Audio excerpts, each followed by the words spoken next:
Bonjour Vincent. Bonjour Fabienne, bonjour à tous. Vincent, le PDG de Total, la plus grande entreprise française, donc vient d'annoncer une réorganisation qui fait la part belle non plus seulement au pétrole, mais aux énergies renouvelables. Également, Total va donc produire de l'électricité solaire. C'est une révolution ou pas? Mais ce n'est pas encore une révolution, mais c'est en tout cas une nette inflexion, Fabienne, qu'un géant mondial du pétrole comme Total décide d'affirmer un engagement volontariste dans les énergies renouvelables, solaire, biogaz, biomasse, voire éolien. C'est le signe d'une mutation, d'une amorce de mutation profonde. Cette annonce a d'abord été réservée au cadre de l'entreprise. C'est le PDG de Total, Patrick Pouyanné, qui a succédé au regretté Christophe de Margerie il y a 18 mois, qu'il a lui-même expliqué à ses équipes en donnant un chiffre. Les énergies renouvelables devront représenter au moins 20% des activités de Total d'ici 2035, c'est-à-dire dans moins de 20 ans. Et pour produire, apprendre à stocker et commercialiser les énergies renouvelables, Total crée une branche, une division à part. Pour réaliser cet objectif, la Major des hydrocarbures sera donc aussi un producteur à terme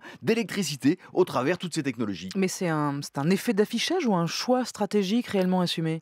C'est à l'évidence un choix stratégique, Fabienne, même si bien sûr la communication n'est pas anodine dans cette affaire-là. Un choix stratégique pour au moins 3 raisons. 1, l'entreprise Total avait déjà fait un premier pas à l'époque de Christophe de Margerie en rachetant SunPower, une société pionnière de la Silicon Valley qui est aujourd'hui l'un des spécialistes de l'énergie solaire et qui vend des solutions pour les particuliers comme pour les entreprises. Total continue d'ailleurs à repérer et à investir dans des startups dans le monde qui développent des technologies nouvelles dans le domaine de l'énergie. 2, l'entreprise a besoin de se diversifier plus encore et de préparer son avenir. Elle doit à la fois pouvoir mieux résister aux fluctuations des prix du pétrole et du gaz. On voit d'ailleurs que Total commence à souffrir de l'effondrement des cours, même si son PDG se veut rassurant et croit que les prix vont finalement remonter avant la fin de cette année. Il est crucial pour la stabilité du groupe d'être plus présent sur un autre secteur. 3, climat oblige, les énergies renouvelables sont en plein développement et Total veut être un grand acteur de ce secteur où la bataille sera rude. EDF a annoncé il y a quelques semaines sa volonté de doubler d'ici 2025 ses activités d'énergie renouvelable. C'est maintenant qu'il faut se positionner. Et puis Vincent, certains affirment que nous devrons, c'est sûrement vrai d'ailleurs, un jour abandonner les énergies fossiles. Donc c'est le cœur du métier de Total pour lutter efficacement